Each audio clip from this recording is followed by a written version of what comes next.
Hi, I'm Sharon Burns, owner and operator at ARC's Catering in the DC metro area. And we're here cooking with Sharon, the business chat.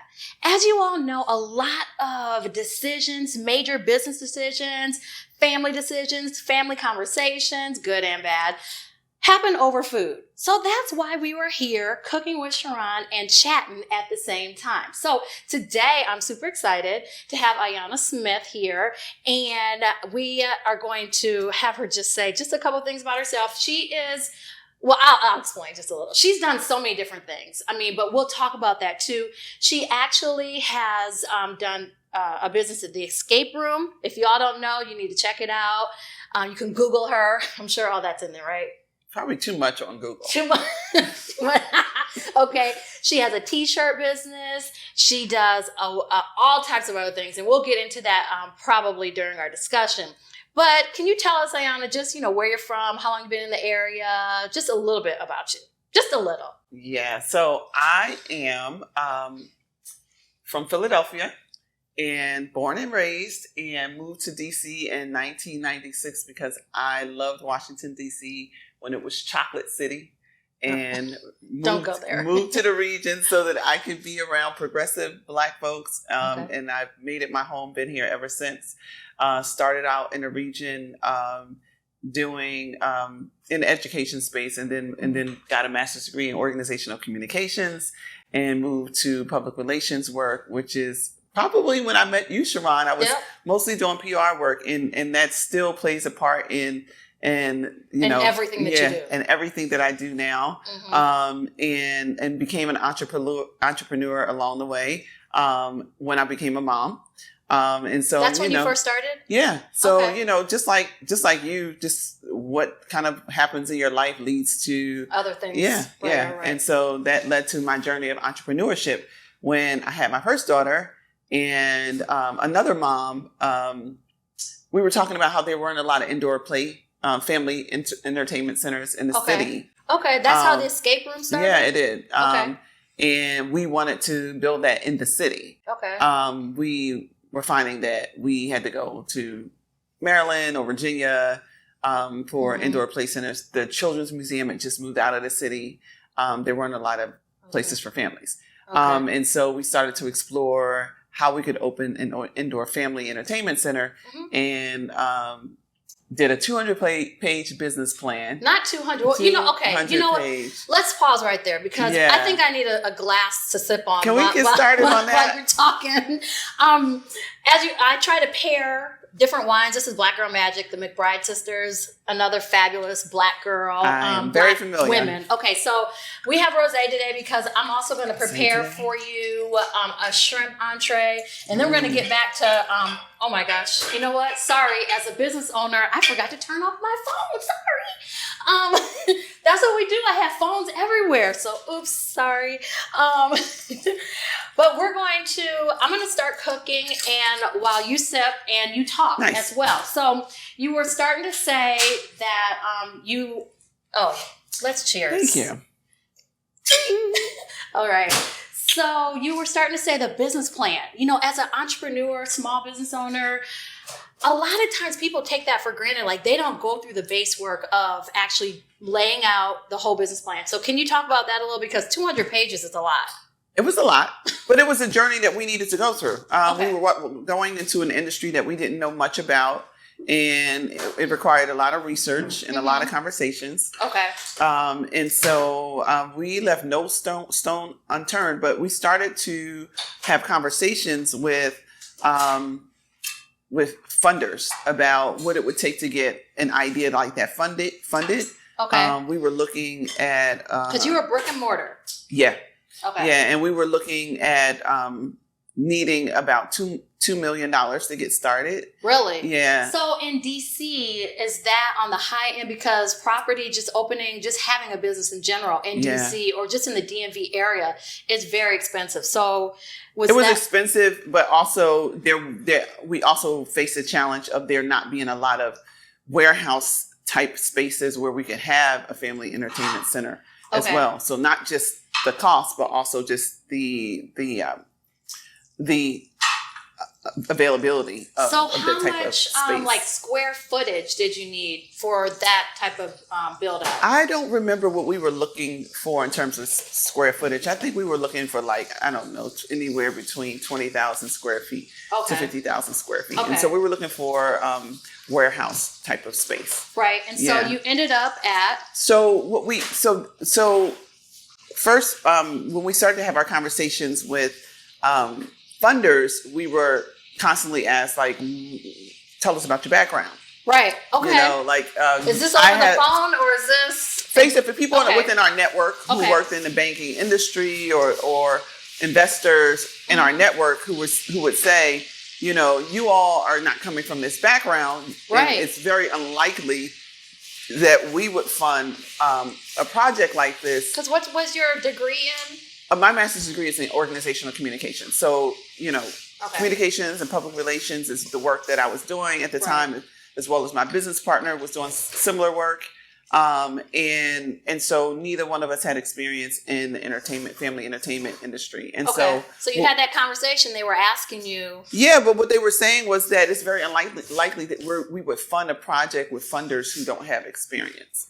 And what we would encourage you to do is scale back. And there's nothing I hate to hear more than scale back. Right. I hate those words. So what did you do? Because I'm a big dreamer and I always want big. I want everything to be big and over the top. So scale back is not in my vocabulary. Right. But what we did was scale back. So at the same time, we were learning about escape rooms. Okay. There was one in Washington, D.C. that had just opened. There were none in the entire country for children. Really? And so we opened up the first live escape room business in the country for children. Okay. There were none in the world that we knew that were targeted to children. That's awesome. So we kind of scaled back. We knew that it would cost a lot less to open up an escape room business, and that's the direction that we took. And the goal was essentially to kind of get to our initial goal, which was to open up a large family entertainment space. Okay. All right. So we talked. Okay. So you're transitioning from the pivot number one. Okay. Pivot number one. Oh my God. That's so important as an entrepreneur, business owner. That word is key. Pivot. Yeah. So that was pivot number one. Why was that pivot number one? Because you were thinking big, but then you had to scale down. Yeah. Okay. Tell us about what happened. Pivot number two. Pivot number two was realizing that children don't have jobs and can't pay, or nor do they have transportation. So children are not in a position to get themselves to live escape rooms. So we needed adults to be involved in a scenario. So like a lot of the escape rooms that we had visited were targeted towards adults and team building. Okay. Corporate team building. So we quickly realized that we needed to create some options for adults and kind of shift our focus to corporate team building. Okay. So and made the children's escape room our second priority. And the adult was the first priority. Yes. Okay. All right. So I know I actually came and checked out your location. It was an amazing location. Yeah. But I want to talk about that a little. Okay. All right. That was possible. The only reason why we were able to open up as quickly, number one, as we did, and it's because we had a landlord who believed in us. Actually, he didn't believe in us, but he liked us. Was he black? He was black, and he was one of the few owners. Actually, it was him, and he has business partners. He had two business partners, I believe, but they were one of the few owners that still owned property along the strip that we were on. Okay, and he didn't. When I say he didn't believe in us, he did not believe in us, but he didn't know what an escape room was. So he's like, "What? You're gonna lock people in a room?" And right. What? So how did you convince him, or like why did he end up going with you? It was just a vibe. He met with us. He believed in. He liked me when he met me. Okay. And he felt like I was a person of integrity and loyalty and honest, and so he agreed to rent to us. But he agreed to rent to us on a temporary basis. So he gave us a 3-year lease, whereas most are 5 or more. Yeah, right? Usually 10. Yeah, usually 10. a lot of the other places that we were looking at were, it was 10-year lease, but he gave us a 3-year lease. And that was fine for us because we weren't sure either. Right. So it worked out perfectly. Okay. But that made a huge difference. Like, I wouldn't have been able to do that. We wouldn't have been able to do that without having the support of the landlord. Okay. So fast forward a little, because you were doing that for how long? We did it for 3 years. We did it for our entire 3-year lease. Okay. And as we started to get closer to the end of our 3-year lease, we went back and forth about whether or not this was something we wanted to continue. We had a lot of challenges along the way. Mm-hmm. We felt like we were growing really quickly in the beginning, and then it felt kind of stagnant for a while. We had a lot of personal challenges along the way that put us in a position where we were just kind of questioning whether or not this is something we needed to or wanted to continue. So tell me a little bit, because I could probably have a movie. I'm sure you could have a movie and a book on business partners. Yeah. I mean, so that played a huge part in our, decision to not continue, because what we realized very quickly was that even though we shared this vision in the beginning, we were in different places in our lives and in our careers when we started the venture. Right. And that really impacted our ability to be successful as business partners, and just the business to be successful just in general, just because of the amount of time and dedication it took that, my business partner really didn't have, because so much changed in her life between the time we chose to walk into the business and when we were actually running the business. Her mother became gravely ill, and she was her primary caretaker.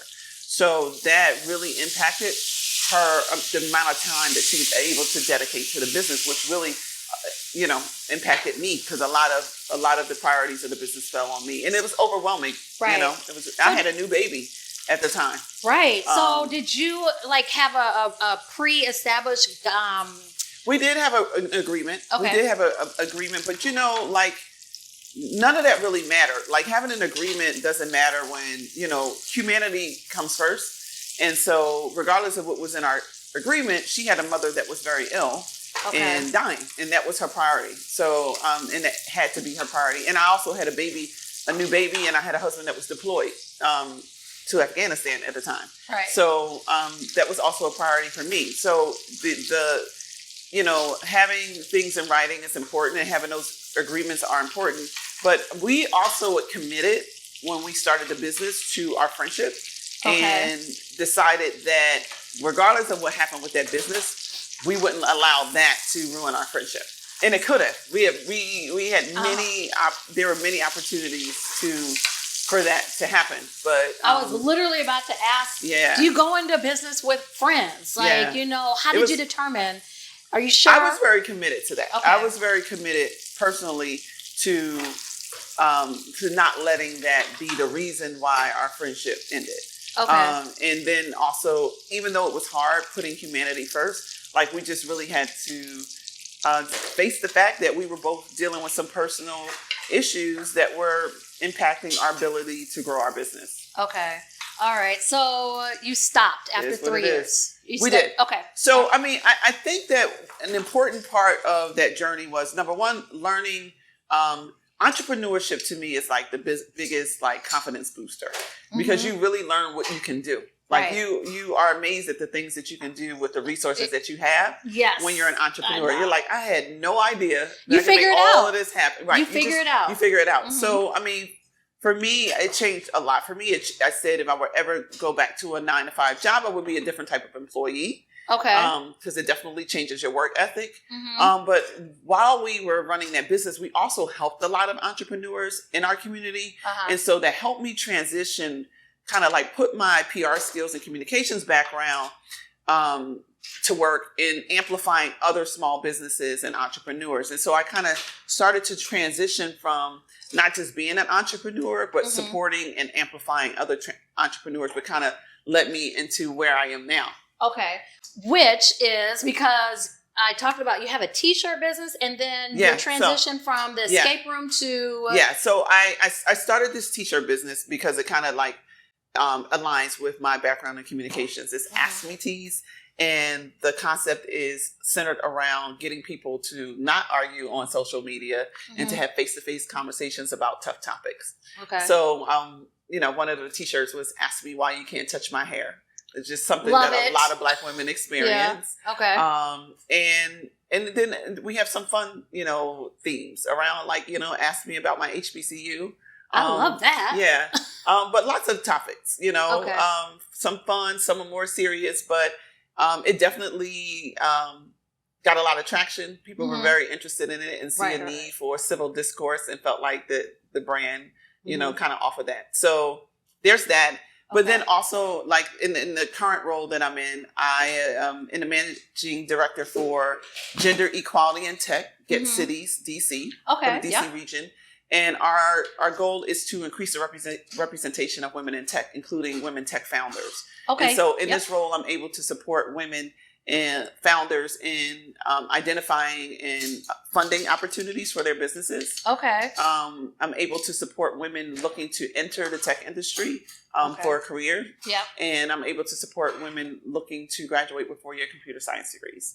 So that's what I do. But what I love about this job is I'm also able to be an entrepreneur as well. Right. So been kind of focusing lately on rebranding Ask Me Teas. Okay. And really kind of focusing on a B2B business to business sales with Ask Me Teas, and not so much personal sales. It was initially my goal to be in a Starbucks or a coffee place or somewhere like that.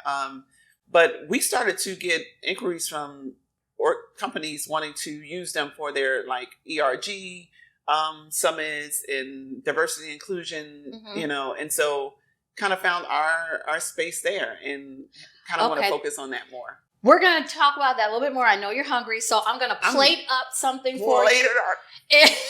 I'm going to plate it up if you can give me a couple minutes, and we'll come back and we're going to talk about the rebranding component of Ask Me Teas. All right. Sounds good. Perfect. Okay, we are back. I've plated up everything. Just so you know, this is something new that I was trying. So I'm not, if you don't like it, it's all good. But it's kind of like, it's like a shrimp, Hawaiian type shrimp with a chili sauce. So have at it. And it looked easy to make. It was so easy.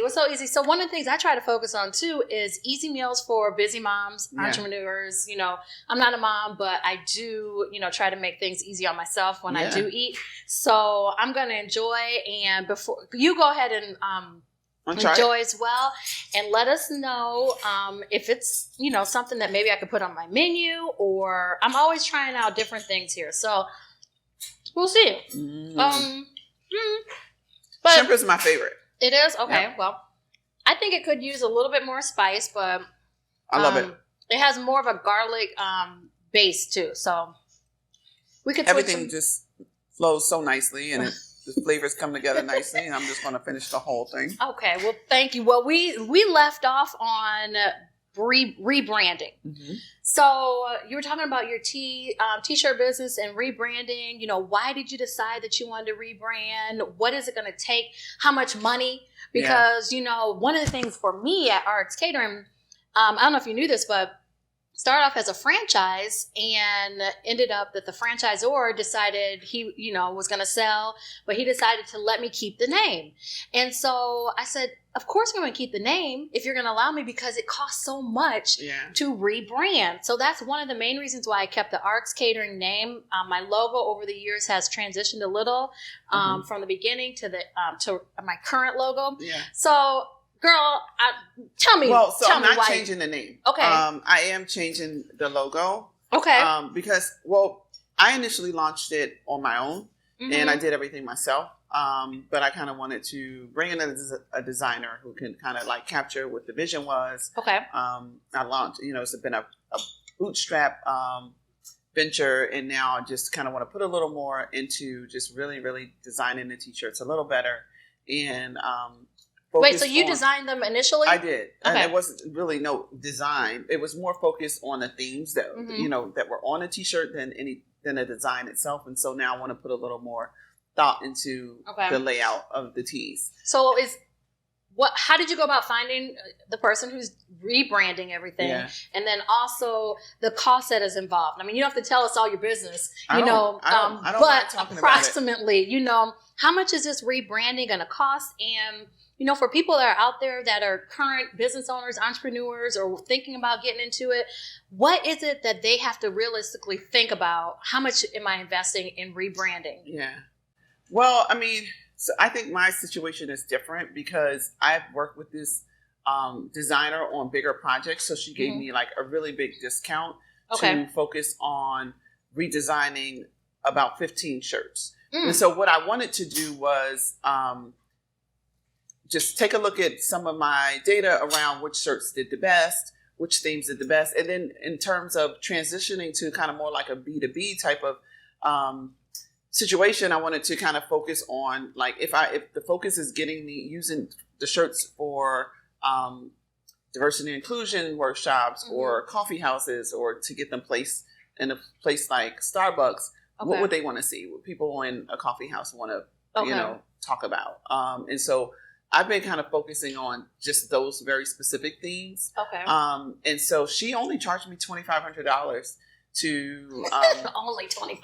No, I mean that's nothing. I mean, literally, she could have charged me, I don't know, thousands and thousands of dollars to. I mean, it is work. It is $2,500, and I say jokingly only 25, but for a small business owner, every penny counts. So, well, I mean, I would just encourage someone who's starting out to do what I did. I did it myself. Okay, you know what I mean? Like, and then you do it yourself until you have the revenue to kind of bring in professionals. I mean, I think the hardest part, which I'm sure you would agree in any of this, the hardest part for me has been promoting it. I did all of that myself. I have a communications background, but it literally took all of my time, and I don't have time to devote every single moment to promoting this. That is a perfect point in transition. The promotion, the marketing, all that behind. Piece. Yeah. So I've been learning over the years, social media is, I guess, the place to be. Yeah. TikTok.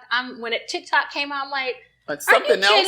Are you kidding? Yeah. I'm like, I can't get on another platform, but can you help us understand the importance of, putting your brand, putting yourself out there on social media, and then like which platforms do you use?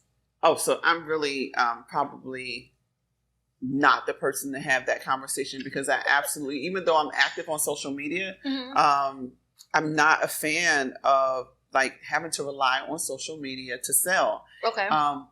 I think Instagram probably is the platform when I was using it that was the most effective.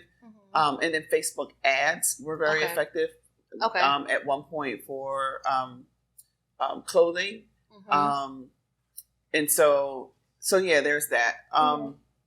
But then Google ads as well. Okay. So those were the platforms. Probably Facebook was first for clothing, to promote clothing, and then Instagram, and then the Google ads. And they all kind of work together too. So when you're saying that you are investing the time behind it, can you, because for me, I know that I am spending so much time trying to create reels, trying to create TikToks. Right, and this is taking you from the actual work of your customers. Right. So, I mean, for me, I'm spending I don't know, maybe every day, 2 hours of just like content stuff. So what about you? It was the same. I mean, I've taken a long break from it. And which is why I'm kind of starting to refocus on Ask Me Teas and rebrand and just kind of kick back up. And now bring in someone who can do that. I would say that I was doing that for about 5 hours a day at least. 5? Yeah, at least. Oh my gosh. Well, the good thing, I think content is, the takeaway. But I don't have 5 hours a day to devote to marketing that product. It takes away from you the business of running the business. Right. And so when you can, the goal is to bring in professionals who can help you with that sort of thing. But marketing, I think, is just like the biggest part of running a business. It is. People don't know you're there, that your product exists, and you can't sell it. Right. And then I always wanted to ask, because I see you on social media. I see the mom, Ayanna. I see the entrepreneur, Ayanna. I see, it's me. How do you, because I look at it like, RX Catering and Sharon is a brand. You know, it's all equal and in one. So how do you know what to post? You know, when to post?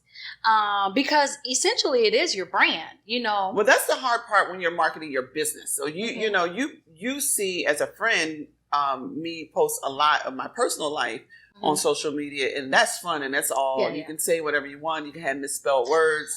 You know, it's not your livelihood is not depending on whether or not, you know, you have the right hashtags and whether or not, you know, people see it.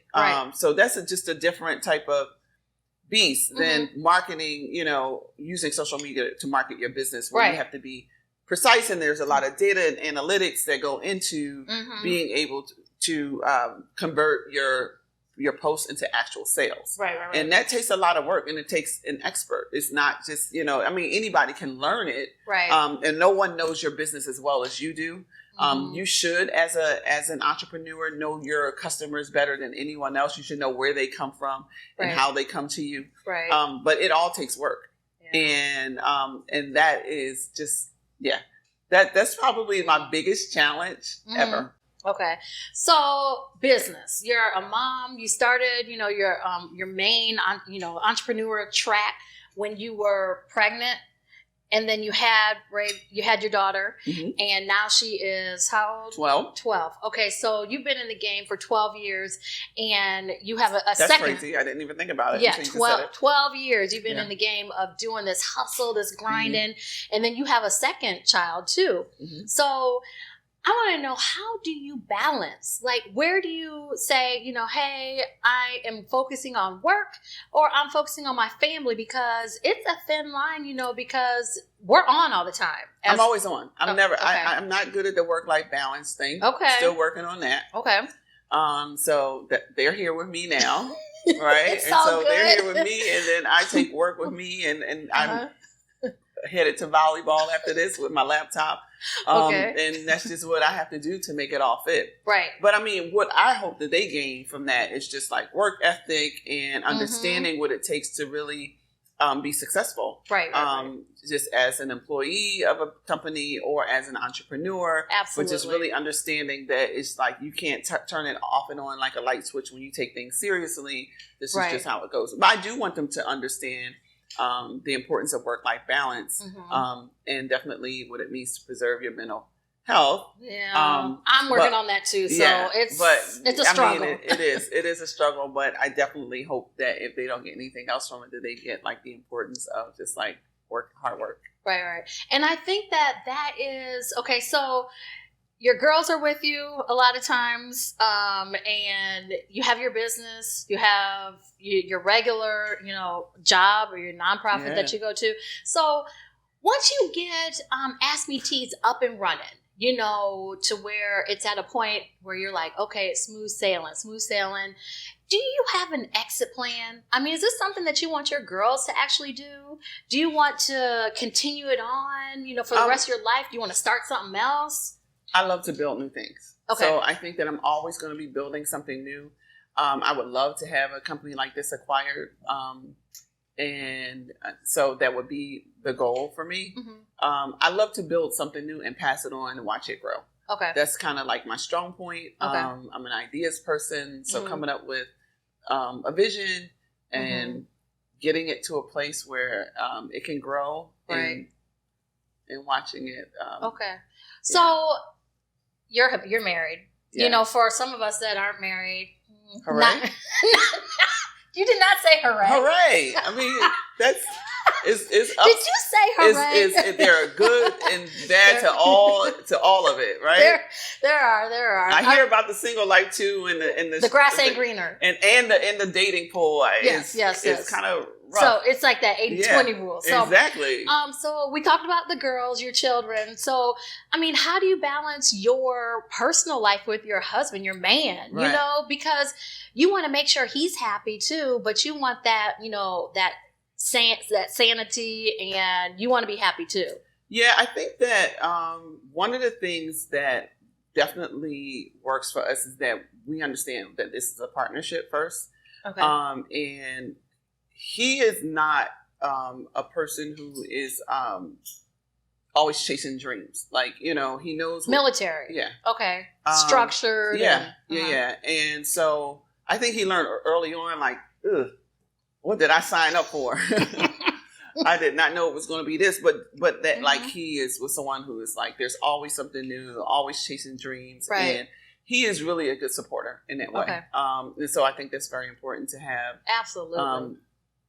Not just your spouse, but just like, because I'm a firm believer that people shouldn't, like, everything shouldn't fall on your spouse. Your whole mental support system shouldn't be your circle. Right. Your circle. So have you seen a transition over the years? You know, for me, when I started RX Catering, you know, people are like, are you really going to do that? Because, you know, coming from the pharma industry into catering. That's when I met you. I know. Right. It's such a drastic change. It is. But I mean, I always loved entertaining people. I think I can cook pretty well. Yeah, I think so too. Okay. I'm one of your first customers. You are. And so I say like the circle of people because, you know, your supporters, you have your circle of people that are, some can be haters. Yeah. Some can be like, rah, rah, rah, keep going. And sometimes people are just negative and they don't understand. Like, it's not intentional. Like, people just don't, they because they're fearful and they project their fears onto you. It's like the fear of not having stable income makes them uncomfortable. So they project that onto you. And it's like, I don't need that. I don't need people to remind me that I don't have, you know, steady income. And, health you benefits. know, right. Or that I don't, right, exactly. Like, you know, so sometimes it's just, you have to remove that as well, or just put people in compartments where they belong. But again, I don't believe that your spouse is, all of that weight should be on one person to carry you through. This entrepreneurship is lonely and it's a lot of work. And so you need a whole tribe. Right. You know, you need a whole village. And people like you, I mean, sometimes, even though I don't see you that often, like, we have an understanding when we see each other, like, what this whole journey is about. And so, I remember conversations with you on the phone when you were starting, you know, the escape room. Hey, Sharon, what should I do? Right. You know, what do you think? And that's so important to have people like that in your network that you can kind of bounce ideas off, that you can vent, that you can get resources from, and just everything from just, Sharon, I remember you told me what your tax accountants charge, and I was like, oh my God, I'll never be able to afford that. Never mind. Like, you share your tax accountant. Do you know how much trouble I got into, like, you know, with sales tax and not knowing because I was ignorant? So it's better to pay up front and have good people. On your team. But I was just like, when will I ever get to a point where I can hire real accountants like that? Oh, girl, it's coming. Yeah. It's always coming for that business owner. So I always like try to encourage, you know, the business owner.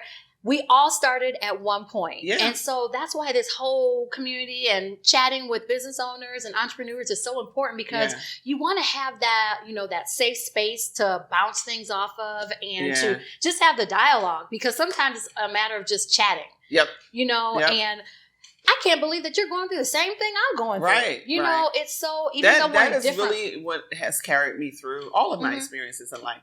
And I try to be open and transparent in my experiences, in my journey, personal and professional, because I know it can help someone else. Absolutely. But definitely being able to have these conversations with people like you and support one another, that's what really makes a difference. So, supporting one another. So, I need to know, how can I or anyone watching or viewing help support Ask Me Teas, or, you know, just you in general? Yeah. What can we do to, you know, get you to that next level so you're not having to like grind every day? Because the purpose of having a business is not to be in it all the time. Yeah. So what can we do? I need 2 million people to cash at me $1 each. Okay. 2 million people to cash at me $1 each. That's a start. Okay. Lord. But no, I mean, I definitely think that, like, supporting Ask Me Teas, askmeteas.com, reaching out to me if you are, you know, planning a conference or any type of event where you feel like you need t-shirts and you're looking to use t-shirts to spark conversation, meaningful conversation. I think I'm going to need an RX Catering Ask Me Tea. We got to come up with something for you. Okay. Yeah. I'm looking for it, because I can definitely wear that t-shirt, you know, and put it on social media. Yeah. Okay, so what else can we do? And that's it. I mean, I like to amplify other founders, and my goal is to support other founders. And definitely, I do that in my work with Get City. So it's getcities.org. Okay. So if there's anyone who's looking to support underrepresented founders, women, trans, non-binary people, people of color, and tech, you can go to getcities.org or reach out to me that way. We can definitely do that. And just connect with me on LinkedIn. Okay. So those are ways that we can stay connected, support one another. Okay. And I'm always going to support you. Well, thank you. Yeah. I appreciate it. And I think one of the things about you is that you have kept it real over the years. Like, even if something has happened with the order or there's a mistake or whatever, you're like, Sharon, hey. So that's important as a business owner. I'm a person who's open to feedback and criticism, as long as it's direct in a way that I can do something about it and can find a solution. I'm a critical person. But I also appreciate criticism when it can help you grow. Right. And so I'm always looking to share feedback when I feel like it can help someone grow. And I know that I'm going to be a return customer. So I'm going to tell you, Sharon, this didn't work this time, so that the next time I come back, you know what to do. And I've been coming to RX Catering since you started. So 16 years of just and referring. One of the things that you've done, I hands down and thank you for it, is the referrals. And I think that's how I've gotten to a different level too of growing and expanding. And I always talk about word of mouth marketing. Like that to me is like one of the strongest forms of marketing. Right. And so running your business well, we are all going to make mistakes. It's never going to be perfect. Owning up to the fact that, I made a mistake, let me fix this for you. Right. And keeping those customers so that they can go back and tell someone else about it. That's like word. You cannot underestimate, the power of word of mouth marketing. And the one thing I love about you is that there's no expectation for sharing like RX Catering. You're not saying, hey, I need to, talk about RX Catering and I'm going to get something in return. Right. It's never like that, and I think I just want my food to be good when I get it. Okay, well that's easy. So, Easy to do. Okay, so man, we've talked about a lot of different things today. I so appreciate your time because thank you for having me. Yes, as a business owner, I know time is money. Yeah. And you already said the girls have to get to volleyball, so we can't mess that up because we have an all-star amongst us. Well, I hope one day her volleyball gets her some money too. If not the volleyball, it'll be the intellect. So because I know she has a great example here. Thank you. Like I said, I so appreciate you taking the time to come. Hopefully, everyone has gained additional gems and valuable anything. That gains a lot. I know talking to us. So thank you again, and thanks to you all who have joined us with Cooking with Sharon, the business chat. And we look forward to seeing you on our next episode. So thanks. Bye.